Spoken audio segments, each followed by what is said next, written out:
All right, Rick. Thank you for joining us and going to do this for us video. We really appreciate it. Can I start by asking your permission to record you? Yes. Okay, and is it okay if I show this to my classmates of the University of Mount Union DPT program? Yes. And can we use this video footage for later reference if we need to? Absolutely. All right. Well, thank you very much, Rick, again. If you could just explain to my classmates what your job entails, patient case that you've seen and found interesting, and just walk us through who they're referred to you by, what the clinical assessment looks like, your evaluation, what all you're looking for in the evaluation, what the driving portion considers, and then the adaptive equipment that you deem necessary for your patient, and then anything if you refer out or anything after the fact, after the adaptive equipment has been installed. Okay, sure.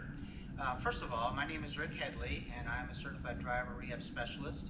I've been working in the field for about 20 years. I've been a CDRS for about 10, and I work for a local outpatient therapy clinic.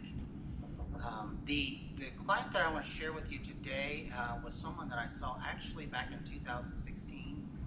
He was a gentleman who was 47 years old, male, who was involved in a worksite accident in which he was backed over by a dozer, which resulted in him being flighted to Pittsburgh, and he underwent a hemipelvectomy with resulting loss of his right leg. He was there about 90 days, rehab, post-trauma, and then he came back to this area for rehab.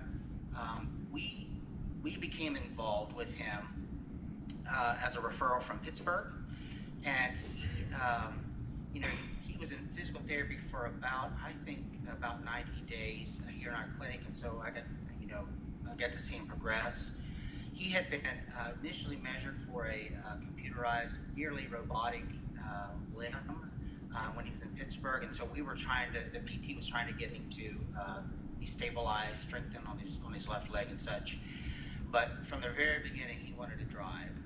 He really wanted to push the limits, and so I think it was about 45 days into it, we got the authorization from his insurance billing, which was workers' comp, to go ahead and assess him. And he had a personality that was really he pushed the limits. It didn't like rules and stuff like that, and so really enjoyed working with him. But he was tough sometimes, and so we evaluated him.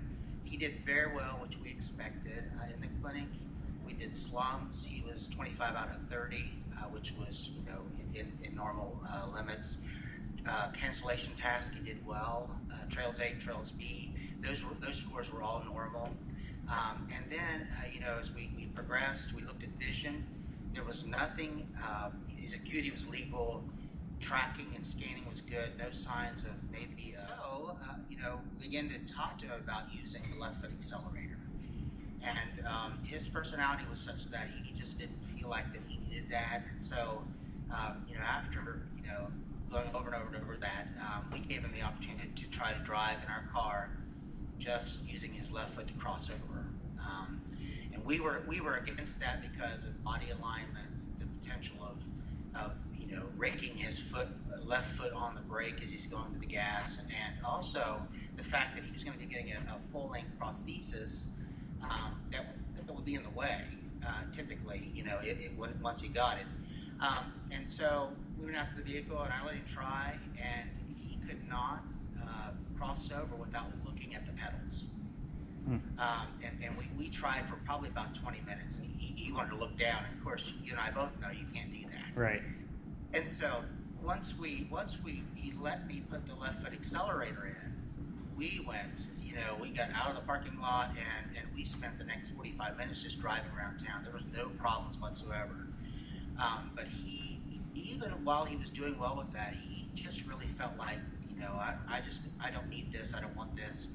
But we stuck with it, and a little bit behind that, we felt that he started to say, I'm not even sure I'm going to use the prosthesis once I get it. And the insurance company workers' comp was investing over $200,000 in that limb. And so we wanted him to use that. It was part of his community mobility. And we felt that if you know, one thing that we wanted to do in using a left foot accelerator is, so maybe that would encourage him to continue using the limb once he got it, you know, so. Right. But yeah, so after the initial driving time, we did about 10 hours of driving on the road, and then we transitioned to get his license. It was an interesting thing. In the process, he got a brand new vehicle, an SUV. He took it back to a doctor's appointment back in Pittsburgh, and then he stopped at a restaurant, and they had valet service, and this brand new vehicle that was, I don't know, 2-3 days old, the guy attempted to use the left foot accelerator and crashed into the parking lot. Oh, wow. So when he came back to us, you know, it was one of those things where he said, I told you, I shouldn't have had that left foot accelerator, but he was all good with it, and he is, he's a militant part of our local prosthetics group, and he's just doing great things. So yeah, so that's one that kind of sticks out in my mind. That's very helpful. Just so after the fact, so he ended up doing the left accelerator. You sent him to a mobility place to get it installed? That's correct, yeah. Actually, he lived local. He lived in West Virginia at the time, so I was able just to sign off on it. Very easy. He didn't have to retake his driver's test and such, and then within a very short period of time, workers' comp paid for that adaptation. Okay. And how much was the left foot accelerator? It's $350. About $350? It is, yes. Okay. And then after the fact, did you see him anymore after that? Yeah, he continued to come, and he got his prosthesis fitted, and our PTs continued to work with him in his gait with the new prosthesis. So we saw him probably, I thought sometime in our clinic in the next 6 months. But you know, he was really driven to you know, beyond the boundary. He has a motorcycle that's adapted so he can drive it and such. So oh, wow. Cool. Yeah, good guy. All right. Well, is there anything else you'd like to share about the profession as a CDRS?